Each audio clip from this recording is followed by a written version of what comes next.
bari bahunze, bari mu gihugu kitari icyabo. Urabona ukuntu rwose hano ngaha bashakishije uburyo bwose bagomba kurira ino modoka bakagenda nayo bashaka gusubira mu gihugu cyabo. Urabona hano hari umugore rwose yaravuze ati mfashe uno mwana nzamuke, arangije urabona ibintu yakorewe uno mwana. Ese ambwira ati hoya nako ndabyibutse, ati hoya musigarana umwana ahubwo reka njyewe ngende.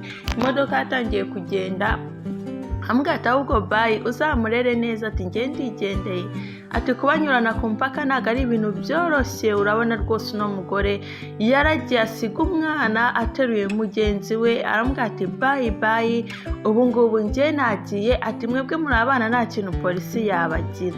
Yinjiyemo hano imbere, urabona rwose yari ari kumwe n'umugabo we, arambwira ati sheri ndabikoze pe, ati ndabaretse bonyine, atuzi ukuntu mbigenje, atuzi agakoryo nkoresheje. Aba bose bari hano ngaha barumirwa, bareba umugore utagira umutima ukuntu asize umwana we. Urabona arimo kumbwira ati rwose sheri ubu ngubu ndabasize birarangiye, nta kindi kibazo tuza kujya rwose nitugera ku mupaka, ati n'aka gakapu nyine ati ndacyagafite, ati mbega ngiye abana nibo bonyine, ndetse ati reguru wanjye sheri, ati niwe tuzapfana, atabana nawe ubundi bo tubareke. Wa mwana araje ahangaha rwose, urabona ntako atagize, yakurikiye ariko biranze. Ntabwo wasiga imodoka uko bimeze kose, imodoka aba ari imodoka. Uno mwana yakomeje yiruka ku modoka ateruye mugenzi we, rwose urabona yuko n'umwana nta wundi uzi ibyejo, kandi bose bari mu gihugu kitari icyabo, bari bakwiriye guhunga.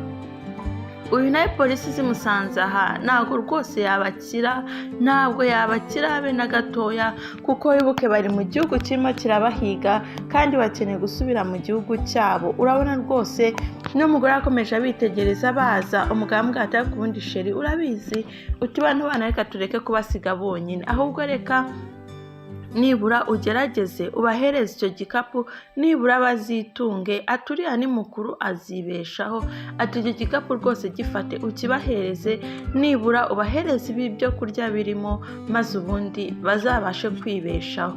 Umugabo nibura yagize agatima, ariko imodoka n'undi yari irimo kugenda. Urabona rwose uriya mwana ntabwo ari kwiruka ngo ayifate, imodoka ni imodoka, kandi ugendesha amaguru n'ubwo waba uri mukuru wiruka gute, ntabwo gusiga imodoka byoroshye cyangwa kuba wayifata noneho uteruye n'umwana, ntabwo byoroshye habe na gatoya. Umugore rwose utagira umutima habe na gatoya. Urabona ibintu yakoze, yafashe umugozi azirika ku giti, arangije ashakisha ahantu anaga kugira ngo uriya mwana naza aze kuba yagifata, kibe cyamubeshaho, kibe cyamugirira umumaro, kuko hari harimo ibyo kurya, hari harimo wenda n'amazi yo kunywa. Arangije agisiga aho ngaho rwose kugira ngo gisigare ku giti. Arishima cyane, ati ubu noneho ndatekereza nta kindi baza kudusaba, nta kindi kibazo turi bugirane nabo, reka tubasige birwarize, ntabwo ari kimwe n'uko twagenda turi kumwe n'abana. Ati kuko biragoye kwambuka umupaka mu buryo butemewe, ntabwo byoroshye habe na gatoya. Urabona rwose uno mwana ageze hano arananirwa, biramushobera, yumva neza ntako atagize, kandi ko kurabona ni umwana ntako atagize. Uno mugore ati ahubwo reka nyinge, mureke no gukomeza no kuza mbareba muza mbareba. Ati sheri, ati sibyo rata, ati sidukwiriye gukinga.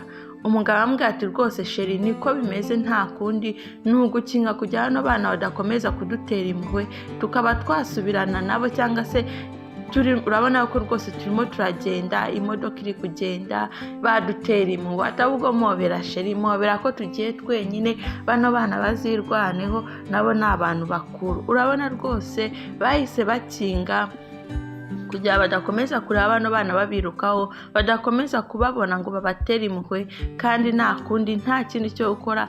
Imodoka yo yarakomezaga ikagenda. Uno mwana urabona rwose ahangaha yananiwe, n'umwana nawe urabibona rwose ateruye mugenzi we, nta kindi cyo gukora, nta byo kurya bafite hano, nta mazi yo kunywa bafite, nibura ngo banywe abongerera imbaraga. Mu by'ukuri mama wabo babonye ko yabasize, anaseka rwose, ubona ari ibintu bishimishije bishimishije, ariko mugenzi w'uno mwana rwose abona ntako atagize, ntacyo atakoze, yananiwe, ibihaha biri kumurya rwose, amaguru nayo yananiwe. Urabona ni umwana muto yahagiye rwose, ntako atagize, nibura ngo arwane kuri uno mwana rero ko bagenda, ariko birimo biranga. Nta kindi yakoze hano, yaratekereje arangije avuga ati rero wa mwana we nta kindi cyo gukora, dukwiye kuva ngaha kugira ngo polisi zitadusanga. Urabona hirya ye hari amakoma, ano makoma agiye kuyakoresha iki? Cyangwa nawe agiye guta uno mwana. Urabona rwose hano yafashe ya makoma arangije aryamishaho uno mwana. Katurebe agiye gukora iki? Ese nawe yaba agiye gusiga uno mwana?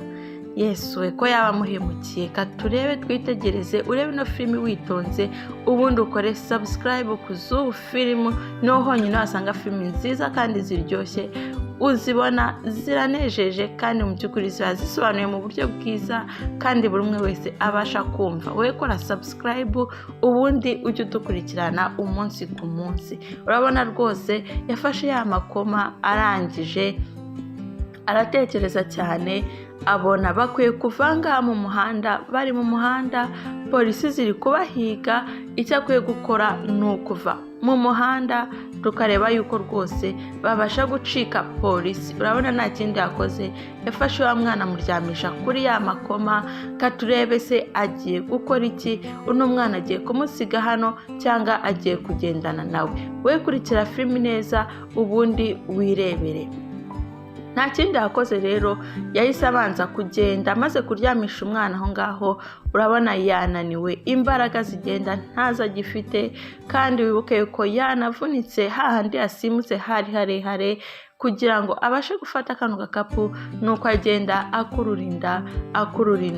Urabona rwose ntako atagize nk'umwana, ari gukora ibishoboka bihwanye n'imbaraga ze ndetse bihwanye n'ubwenge bwe, kugira barebe yuko bakwikura ahantu. Wibuke yuko barimo barahigwa, bari mu gihugu cy'amahanga, bari mu gihugu kitari icyabo.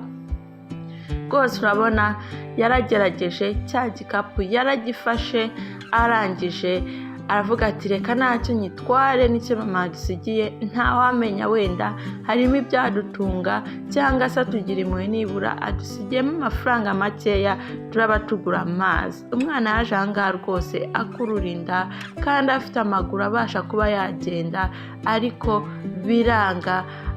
Akuruza inda, agendesha inda, mu by'ukuri imbaraga urabona zamushizemo. Nta kindi yakoze, yaje aha ngaha afata ya baga, mu by'ukuri ino baga imeze nkaho nta kintu kirimo, ariko yaravuze ati oya ntabwo nayisiga hano ngaha, reka njyane. Arangije atwara na wa mushumi wari uri kuri ya baga. Nta kindi yakoze rero, urabona yakomeje kugerageza mu mbaraga z'uko ashoboye.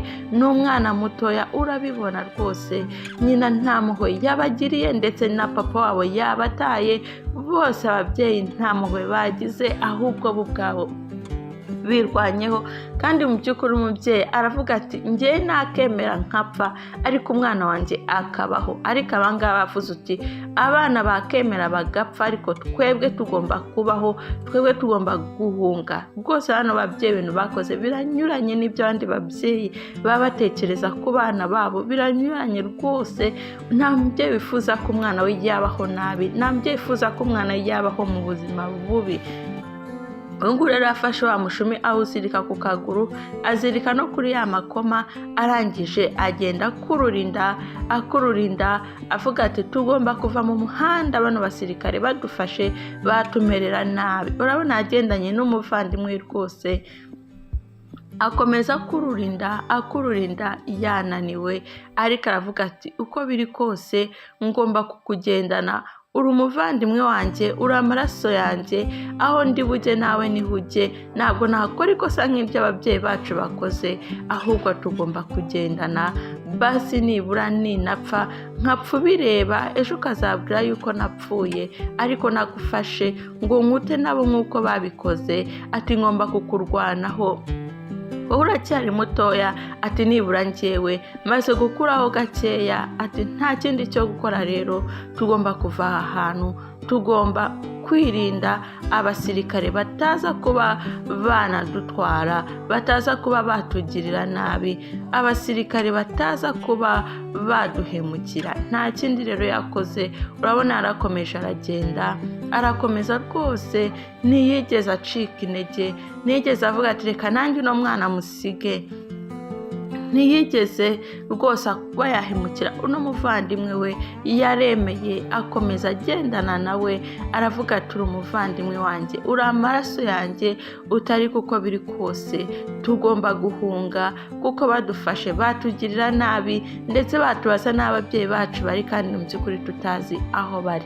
Rwose uno mwana yaragerageje mu mbaraga z'uko ashoboye. Hari n'abantu bangana gutya batagira ubwo bwenge, cyangwa se n'abantu bakuru batagira ubwo bwenge, ariyo mpamvu ababyeyi babo babajugunye, nibura ntibabashakira ahandi hantu babahisha, cyangwa ntibabashakira iyindi nzira babanyuzamo batabanyujije ku mupaka mu buryo butemewe. Urabona rwose yageze ku mazi arangije avuga ati nibura mbonye amazi n'inyota yari nyinshi, ahangaha biba ari byiza yuko wabona utwuzi koko ukaba wanywaho ugahembuka, ndetse ukaba wanakaraba, n'ukuri ukongera ukagira ubuzima bwiza, ukongera ukagarura fresheri, ukumva yuko uruhutse. Yaje hano ngaha rero ayasatira y'amazi, urabona yakomeje agenda n'umwana, ntago yigeze asiga umwana, nigeze akora ikosa ryo gusiga uno mwana. Rwose uno mwana yamubera umwana mwiza, ntiyigeze arira, ntiyigeze amunanira mu nzira, nibura ngo agenda arira amusakuriza yuko inzara imwishe cyangwa yuko ananiwe. Umwana yariturije rwose, urabona n'umwana mwiza, n'umwana rwose utarigeze umuhemukira. Hano ngaha rero yaguye, yararyamye arasinzira kubera kunanirwa, kubera umunaniro mwinshi umurusha imbaraga, yiryamira ahangaha. Rero urabona kuri ya mazi hari abasirikare bahise baza avuga ati aba nibo bari bacitse, ati bari baducitse we turabafasha. Ariko bageze ahangaha basanga ni abana bato. Yunganije avuga ati bano ko ari abana bato yasubu barimo baracika bajya he? Uyu nguyu arangije avuga ati bigaragare ko uyu nguyu we rwose atakiriho, atakiri muzima, ndabona ameze nk'uwapfuye. Arangije akayabwira abagenzi bati none dukora iki, none tubafashe iki bano bana, kubona ari abana batoya koko. Mugenzi w'icyo yakoze yaraje aterura kano gatoya, arangije amuga ati nanjye reka ndebe uyu nguyu niba agihumeka. Yamukozeho yumva arahumeka, amuga ati ntago arapfa rwose, ari guhumeka, aracyariho nta kibazo yagize, bishoboke ko ari umunaniro mwinshi, ariko reka tubafashe bano bana. Abana bato nubwo bari gucika, ariko reka tubafashe tubagirire neza, wenda namara kumererwa neza azatubwira uko byagenze, atubwire uko byari byifashe. Urabona rwose bano basirikare ni abasirikare bafite impuhwe, ni abasirikare beza, ni abasirikare rwose bakoze akazi kabo kandi bakaba bagakoze neza k'ubutabazi. Babanje gutabara bano bana, mu by'ukuri n'ubwo bano bana bari gucika, bari guhunga ngo barebe yuko bano basirikare batabagirira nabi cyangwa babafunga. Urabona rwose yaragerageje, ntacyo atakoze.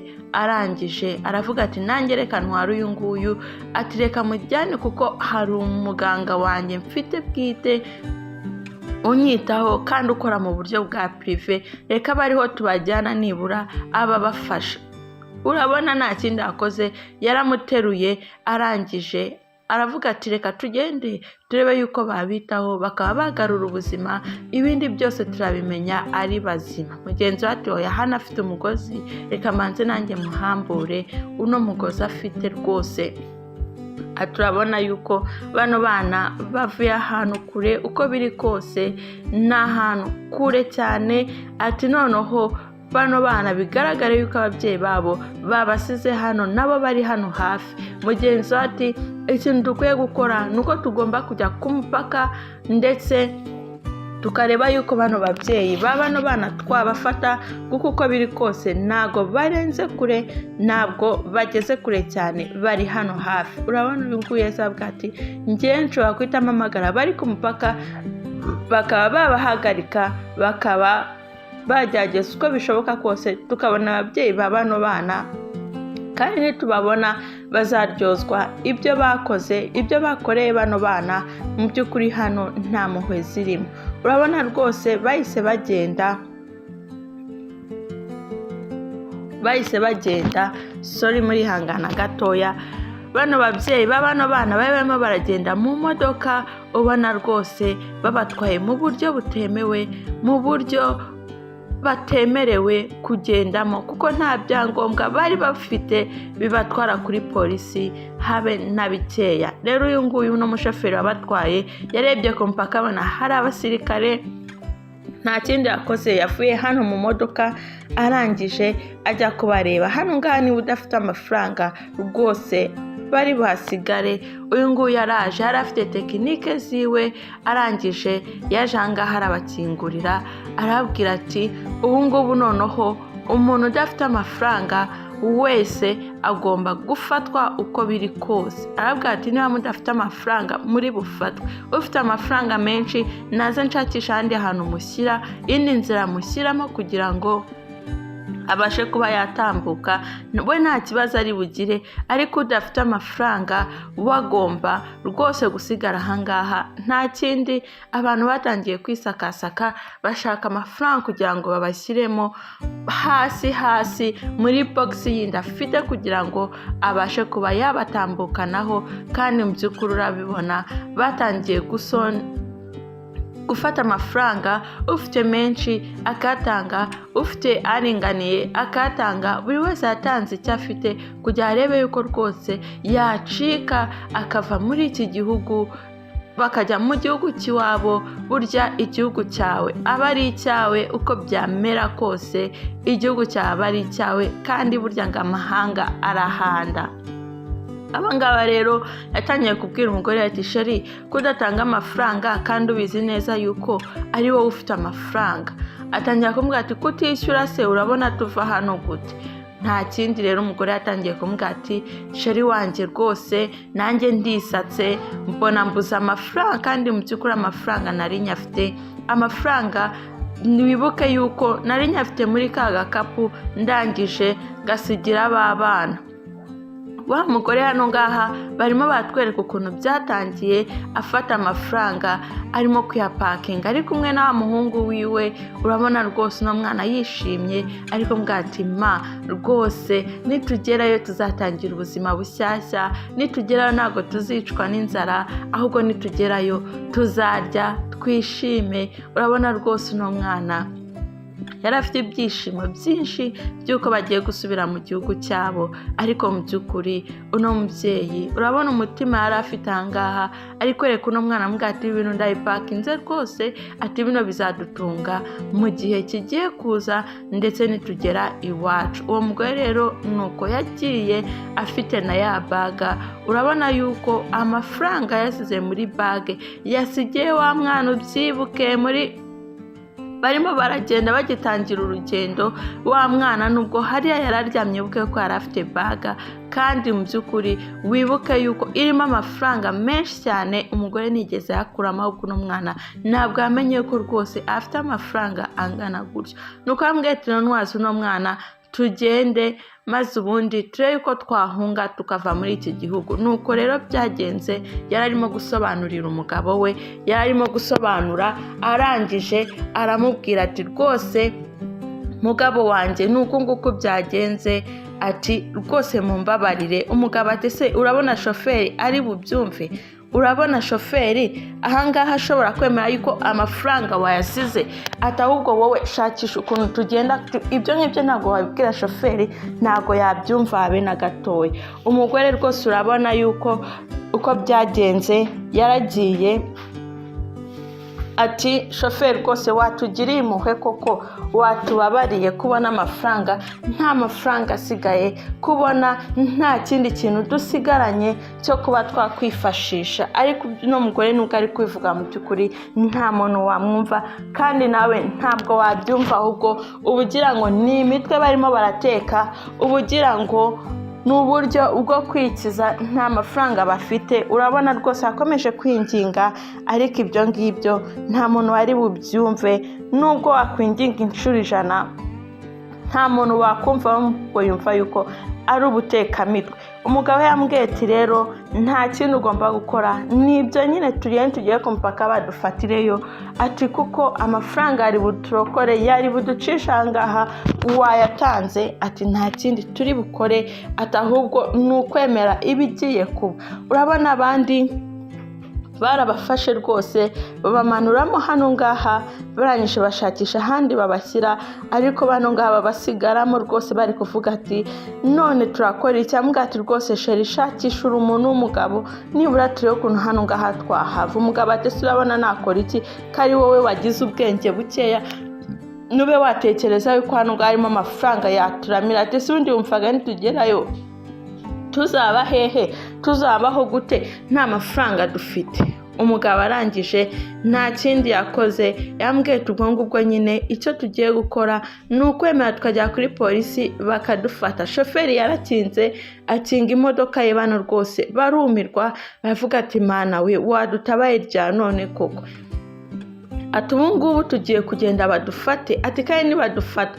Umugabo ati nibadufata bararamuka badufashe baradufunga ubuzima bwacu bwose tuyende tubeho nabi. Abangaba rero bari muri ya box wa mugabo yabasizemo hasi y'imodoka, afitemo box ku buryo nubwo wamusaka utamenye yuko ajyanyemo abantu, ahubwo rwose abantu bishyuye. Urabona ahantu yabasize hasi y'imodoka, ubundi arabagendana ku buryo ngaha rwose nta muntu wapfa kumenya ubwo bwenge uno mugabo yakoresheje. Ahubwo urabona yuko uno mugabo rwose ni umunyabwenge no mushoferi hasi y'imodoka yasizemo. Arangije arakomeza aragenda, uyu nguyu agenda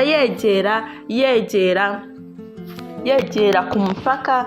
Urabona rwose ari kugenda nta kibazo afite, nta kibazo na gitoya, kuko yarazi yuko abantu babasizemo ahantu heza, ahubwo barani bamubaza avuga yuko binjiye mu buryo nawe ubwe atazi.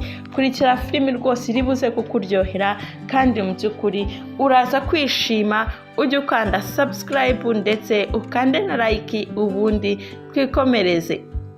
Urabona rwose bageze hano ku mupaka, basanga hari bariyeri, kandi mu by'ukuri byibuke aba ni babasirikare batabaye babana niba bari ahangaha rwose ku mupaka. Rero nta kindi shoferi akora, yageze ku mupaka nawe babizi aribwiriza agahagarara nubwo batamuhagarika. Urabona rwose abangaba bahise bikanga, ambwira ati noneho tugeze ku mupaka, ati mana we, ati ubu ngubu ibintu bagiye kudukorera turabifatisha yombi. Uno musirikare rero yaramubajije ati ufitemo iki mu modoka inyuma? Ati n'abantu utwayemo. Aramubwira ati nibiki ufite mu modoka inyuma? Ati dushobora kuba twagusaka.